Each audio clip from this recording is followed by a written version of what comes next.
மாநகரின் பெருமிதம் Sumaiya inn multi cuisine family restaurant number 114 Kamarajar road railway நிலையம் அருகில் கும்பகோணம். அனைத்து விதமான அசைவ உணவுகளும் தரமான சுகாதாரமான முறையில் தயாரித்து பரிமாறுகிறோம். எங்களது கிளைகள் சுமையா ஹோட்டல் நம்பர் 10 காமராஜர் ரோடு அரக்காசு அம்மா பள்ளிவாசல் அருகில் கும்பகோணம், சுமையா ஹோட்டல் நம்பர் 54 ARR ரோடு மொட்டை கோபுரம் அருகில் கும்பகோணம். பக்கெட் பிரியாணி முன்பதிவு செய்து 3 கடைகளிலும் பெற்றுக் கொள்ளலாம். தொடர்புக்கு 82 20 52 71 68 மற்றும் 94 43 76 75 27.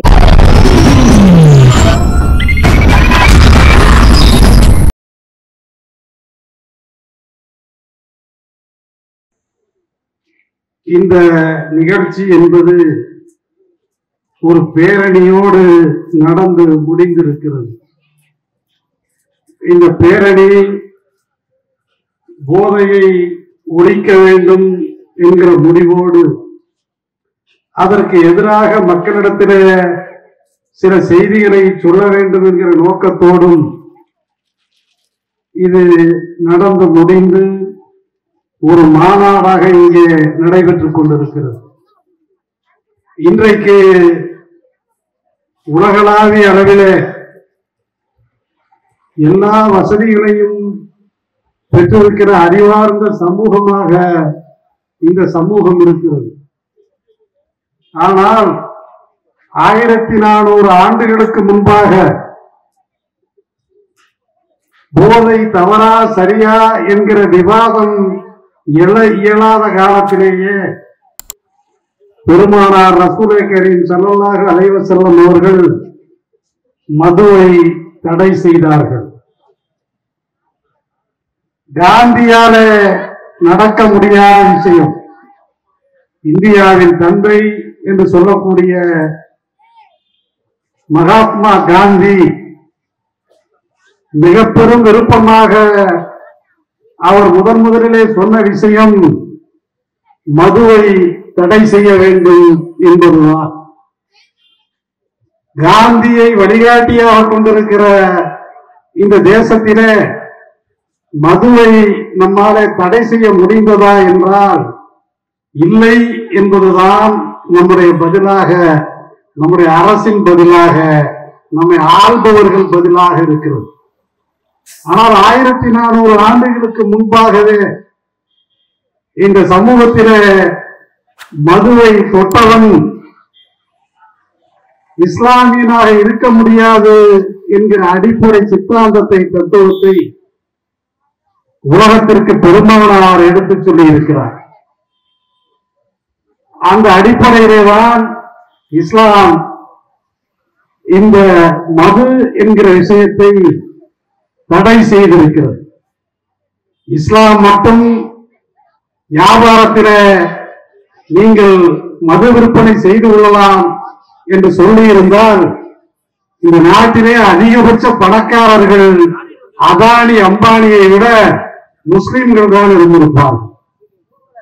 மது தடை செய்யப்பட்டதால அந்த வியாபாரம் இஸ்லாமியருக்கு ஹராமாக்கப்பட்டதால இந்த சமூகம் இன்றைக்கு ஒரு உயர்ந்த எண்ணத்தோடும் சிந்தனையோடும் வாழ்வியலோடும் இந்த உலகம் முழுவதும் நீங்கள் 99% ஒரு சிலர் தவறாக இருக்கலாம், அவரை வைத்து ஒரு சமூகத்தை எடை போட முடியாது. ஆனால் 99% இஸ்லாமியர்கள் உலகம் முழுவதும் மதுவை வெறுப்பவர்களாக, மதுவை புறக்கணிப்பவர்களாக இருப்பதற்கு மூல காரணம் பெருமானார் காட்டி தந்த வழி. அந்த வழி காந்தியினாலே கூட இந்தியாவிலே நடைமுறைப்படுத்தப்பட முடியவில்லை. ஆனால் ஒரே ஒரு மன்னன் இந்தியாவிலே மதுவை தடை செய்தான். அந்த மாமன்னனுக்கு பெயர் மாவீரன் திப்பு சுல்தான். இந்தியாவினுடைய வரலாற்றிலேயே மதுவை தடை செய்த மன்னன் திப்பு சுல்தான். ஏனென்றால் அவன் இஸ்லாமிய கோட்பாட்டை மனதிற்குள்ளே அவன் ஒரு சமத்துவ மன்னனாக இருந்தாலும் கூட இஸ்லாமிய கோட்பாட்டை மனதிலே தாங்கியதால இந்திய வரலாற்றிலேயே மதுவை தடை செய்த ஒரே மன்னன் மாவீரன் திப்பு சுல்தான் தான். அவுரங்கசீப் காலத்திலே கூட மதுவை தடை செய்ய முடியவில்லை, ஆனால் திப்பு சுல்தான் தடை செய்தான். இப்படி வரலாற்றிலேயே ஒரு முன்னுதாரணமாக இஸ்லாமிய சமூகம், இஸ்லாத்தை ஏற்றுக்கொண்ட மன்னர்கள் உலகம் முழுவதும் இந்தியா வரை அதை நடைமுறைப்படுத்தி இருக்கிறார்கள், கடைபிடித்திருக்கிறார்கள். எனவேதான் தைரியத்தோடு நெஞ்சை நிமிர்த்தி போதையை ஒழிப்போம் என்று சொல்லுகிற அந்த ஒரு தைரியம் எங்கே இருந்து வந்தது என்று சொன்னால், எங்களுக்கு பிறப்பிலேயே சொல்லிக் கொடுக்கப்பட்டதால, பிறப்பிலேயே எதை சொல்லுகிறார்களோ இல்லையோ நல்ல பண்புகளை சொல்லிக் கொடுத்திருக்கிறார்கள். அந்த பண்பிலே ஒன்றுதான் மதுவுக்கு எதிரான போர். அதை உலகம் முழுவதும் இஸ்லாமியர்கள் இன்றைக்கு நடத்தி கொண்டிருக்கிறோம். அதிலே ஒரு பகுதியாகத்தான், ஒரு பார்ட் இங்கே ஜமாத் உலமா மதுவுக்கு எதிரான ஒரு போராட்டத்தை, மது தேவையில்லை, மதுவாலே இந்த தேசத்திலே அழிந்த சமூகங்களுடைய வரலாறுகளை நாம் படித்திருக்கிறோம். எனவே இதை மக்களிடத்திலே சொல்ல வேண்டும் என்பதற்காகத்தான் ஒரு மிகச் சிறப்பான ஒரு மாநாட்டை இன்றைக்கு நாம் மட்டுமல்ல உலகமே மதுவுக்கு எதிரான ஒரு போராட்டத்தை முன்னெடுக்க வேண்டிய சூழல் இருக்கிறது. இன்றைக்கு அன்பு சகோதரர் விடுதலை சிறுத்தைகளுடைய தலைவர் திருமாவளவன் கூட போதைக்கு எதிரான ஒரு போரை தொடங்க வேண்டும் என்று சொல்லுகிறார். ஆனால் நாங்கள் சொல்லிக் கொள்கிறோம், 1400 ஆண்டுகளுக்கு முன்பாகவே போதைக்கு எதிரான போரை நாங்கள் தொடங்கி விட்டோம். அதனுடைய தொடர்ச்சி தான் இது, நாங்கள் தொடர்ந்து சொல்லுகிறோம். எனவே இந்த போதை ஒரு சமூகத்தை எப்படி பாதிக்கும்? நீங்கள் காந்தி பல செய்திகளை சின்ன சின்ன கதைகளாக சொல்லி இருக்கிறார். ஒரு திருட்டை பற்றி சொல்லுகிறார், அதாவது ஒரு கதையை சொல்லுங்க, அதை காந்தி அடிக்கடி சொல்லி இருக்கிறார். திருட்டு, ஒரு பாலியல் வன்முறை, அதே போல் போதை, இந்த மூன்றிலே எது மிக மோசமான விஷயம் என்று கேட்டால் நாம் சொல்லுவோம் பாலியல் வன்முறை மோசமான விஷயம், இரண்டாவதாக திருட்டு மோசமான விஷயம், மூன்றாவதாக தான் போதையை நாம் சொல்லுவோம். ஆனால் இந்த கதையை சொல்லி காந்தி சொல்லுகிறார், போதை பொருளை ஒருத்தன் உபயோகப்படுத்தி அந்த பெண்ணை பாலியல் வன்முறை செய்கிறான், திருடுகிறான் என்ற அந்த கதையை காந்தி முடிப்பார். நான் அது ஒரு நீண்ட கதை, அதை சொல்ல வரும்போது நீங்கள் படித்திருப்பீர்கள், கேட்டிருப்பீர்கள். எனவே எல்லாவற்றுக்கும் மூலமாக எது இருக்கிறது என்றால் போதை இருக்கிறது. நீங்கள் இங்கே காவல்துறை அதிகாரிகள் இருக்கிறார்கள், அவர்களுக்கு தெரியும் பல குற்றங்களுக்கு எது முதன்மையான விஷயமாக இருக்கிறது என்று சொன்னால் போதை. அவன் எந்த வகையான குற்றம் செய்தாலும் சரி, எந்த குற்றத்தை செய்வதற்கு முன்னாலே அவன் அந்த மயக்கத்தை உருவாக்கி கொண்டு, மயக்கம் என்பது போதைப் பொருளை உபயோகப்படுத்துவதால வருகிற விஷயம்.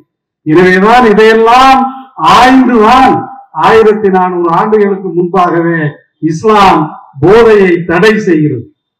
நீங்க மக்கா நகராக இருக்கட்டும், மதீனா நகராக இருக்கட்டும், பெருமானார் அவர்கள் ஆட்சியாளராக மாறுகிற போது அவர் முதலிலே செய்த விஷயம் இந்த போதைக்கு எதிரான போர் தான். எனவே அதிகாரம் என்பது வேறு, ஆட்சி என்பது வேறு, அல்லது மார்க்கம் என்பது வேறு அல்ல. ஒரே நேரத்தில் உலகத்தில் ஆட்சியாளராகவும் மார்க்கத்தை சொல்லுபவர்களாகவும் இருந்தவர் பெருமானார் அவர்கள். பிரதமர் பதவியும் இன்னைக்கு சொல்றோம்ல, அந்த பிரதமரும் அவர்தான், மார்க்க தலைவரும் அவர்தான். ஒன்றை ஜமாத்துல் உலமாவுக்கு நான் வேண்டுகோளாக வைக்கிறேன், வெறும் மார்க்கத்தை சொல்லுபவர்களாக அல்லது மார்க்கத்துக்கான வழிகாட்டிகளாக மட்டும் நீங்கள் இருக்கக்கூடாது. நான் ஜமாத்துல் உலமா தலைவர்களை நான் நீண்ட காலமாக வலியுறுத்துகிறேன், நீங்களும் அதிகாரத்தை நோக்கி பயணிக்க வேண்டும் என்று நான் விரும்புகிறேன். இந்த நாற்காலி என்பது நமக்காகத்தான். நீங்கள் நாற்காலிக்கு ஆசைப்படுங்கள். நீங்கள் நாற்காலிக்கு ஆசைப்படாவிட்டால் யாராவது ஒருவர் வந்து அங்கே உட்கார்ந்து இருப்பார்கள். நீங்கள் அந்த நாற்காலியிலே உட்கார்ந்து இருப்பவர்களை பார்த்து, ஐயா எனக்கு இதை செய்து கொடு, அதை செய்து கொடு என்கிற சூழல் தான் சுதந்திரம் பெற்ற காலத்திலே இருந்து இன்றைக்கு வரை இங்கே நடந்து கொண்டிருக்கிறது. எனவே நாற்காலிக்கு சொந்தக்காரர்கள் நீங்கள். யாரையாவது உட்கார வைத்து விட்டு அவரிடத்திலே போய் இதை செய் அதை செய் என்று கேட்பதை விட நாற்காலிக்கு சொந்தக்காரர்களாக நீங்களே அதிலே உட்காருங்கள் என்பதுதான் என்னுடைய வேண்டுகோளாக இருக்கிறது. எனவே இந்த வேண்டுகோளை நான் உங்களிடத்திலே சொல்லுகிற நேரத்திலே இந்த வேண்டுகோள் சரியாக இருந்தால் கைதட்டுங்கள், கரகோஷம் எழுப்புங்கள். ஆலிம்கள் மார்க்க ரீதியாக மட்டும் எங்களுக்கு வழிகாட்டிகளாக இருக்கக்கூடாது, அரசியல் ரீதியாகவும் நீங்கள் எங்களுக்கு வழிகாட்டிகளாக இருக்க வேண்டும் என்று நாங்கள் விரும்புகிறோம். அப்பொழுதுதான் நாம் நினைத்ததை இதை செய்ய முடியும். ஒரு மது ஒழிப்பு என்பது கூட அரசிடம் நாம் கேட்டுக் கொண்டிருக்க கூடாது. இதை ஒழிக்க நான் சட்டம் போடுகிறேன் என்று நாம் செய்யக்கூடிய சூழலை இங்கே உருவாக்க வேண்டும். அதற்கான வாய்ப்பு என்பது இருக்கிறது. ஒரு கையெழுத்து தான். நான் ஒரே ஒரு செய்தியை சொல்லி ஆளுங்களுக்கு சொல்லி முடிக்கிறேன். எனக்கு ஊர் ரொம்ப தூரமெல்லாம் இல்ல, பக்கத்துல இருக்கிற தொண்டி தான் நான் பிறந்த ஊர். ஒரு 15 ஆண்டுகளுக்கு முன்னால தொண்டியில அந்த ஜமாத்தை சார்ந்தவர்கள் படிக்கிற பிள்ளைகளுக்கு சைக்கிள் கொடுக்க வேண்டும் என்று 4 மாதம் முயற்சி செய்து பெரிய தனவந்தரிடத்திலே வசூல் செய்து 6 சைக்கிள்களை அந்த மாணவர்களுக்கு வழங்கினார்கள். இது நம்மாலே முடிந்தது. அந்த சைக்கிள் கொடுத்ததற்கு பின்னால இது எப்படி அன்றைக்கு முதலமைச்சராக இருந்த ஜெயலலிதாவுக்கு தெரிந்தது என்று எனக்கு தெரியாது. அந்த அம்மா ஒரு உத்தரவு போட்டார், தமிழ்நாட்டில 1.5 லட்சம் மாணவர்களுக்கு சைக்கிள் போய் சேர்ந்தது. ஜெயலலிதா வைத்திருந்த பேனா, இது என்னுடைய சொந்த பேனா. ஜெயலலிதா வைத்திருந்த பேனா சொந்த பேனா அல்ல, அரசாங்கம் கொடுத்த பேனா. ஜெயலலிதா வைத்திருந்த பேப்பர் சொந்த பேப்பர் அல்ல, அரசாங்கம் கொடுத்த பேப்பர். ஜெயலலிதா பயன்படுத்திய மேடை, அந்த டேபிள் ஜெயலலிதாவுடைய சொந்த டேபிள் இல்லை. உட்கார்ந்திருந்த நாற்காலியும் சொந்த நாற்காலி இல்லை. நாம் கொடுத்தது, மக்கள் கொடுத்தது, அதாவது அரசு கொடுத்தது. அப்படி வைத்துக் கொள்ளுங்கள். அதிலே உட்கார்ந்து கொண்டு அந்த நாற்காலியை பயன்படுத்தி கையெழுத்து மட்டும்தான் ஜெயலலிதாவின் கையெழுத்து. ஒரே கையெழுத்தில 1.5 லட்சம் மாணவர்களுக்கு சைக்கிள் போய் சேர்ந்தது. நாங்கள் 4 மாதம் போராடி 6 சைக்கிளை கொடுத்தோம். இப்பொழுது புரிந்து கொள்ளுங்கள், அதிகாரம் என்பது என்ன. நாம் ஒருபோது, நான் இன்னொன்றையும் இங்கே இருக்கிற தோழர்களுக்கு சொல்லுகிறேன், இமாம்களுக்கு சொல்லுகிறேன், அஜரத்துகளுக்கு சொல்லுகிறேன், ஒருபோதும் இஸ்லாம் அல்லது பெருமானார் உங்களை வாங்குபவர்களாக, கேட்பவர்களாக ஒருபோதும் வைத்துள்ளது. இறைவன் ஜக்காத்தை கூட கொடுங்கள் என்றுதான் சொல்லுகிறான். ஒருபோதும் திருக்குறானிலே ஒரு இடத்திலேயும் ஜக்காத்தை வாங்குங்கள் என்று சொல்லவில்லை. எனவே கொடுப்பதற்காக படைக்கப்பட்ட சமூகம் இது என்பதற்காக சொல்லுகிறேன். எனவே கொடுங்கள், அதிகாரத்தை நீங்கள் பெற்றுக்கொண்டு அதிகாரத்தின் மூலம் மக்களுக்கு கொடுங்கள் என்று சொல்லி அருமையான வாய்ப்பை ஏற்படுத்தி கொடுத்த ஜமாத்துல் உலமாவுக்கு நன்றி தெரிவித்து விடைபெறுகிறேன். அஸ்ஸலாமு அலைக்கும். கும்பகோணம் மாநகரின் பெருமிதம் Sumaiya inn multi cuisine family restaurant, number 114, Kamarajar road, railway நிலையம் அருகில், கும்பகோணம். அனைத்து விதமான அசைவ உணவுகளும் தரமான சுகாதாரமான முறையில் தயாரித்து பரிமாறுகிறோம். எங்களது கிளைகள் சுமையா ஹோட்டல், நம்பர் 10, காமராஜர் ரோடு, அரக்காசு அம்மா பள்ளிவாசல் அருகில், கும்பகோணம். சுமையா ஹோட்டல், நம்பர் 54, ARR ரோடு, மொட்டை கோபுரம் அருகில், கும்பகோணம். பக்கெட் பிரியாணி முன்பதிவு செய்து 3 கடைகளிலும் பெற்றுக் கொள்ளலாம். தொடர்புக்கு 82 20 52 71 68 மற்றும் 94 43 76 75 27.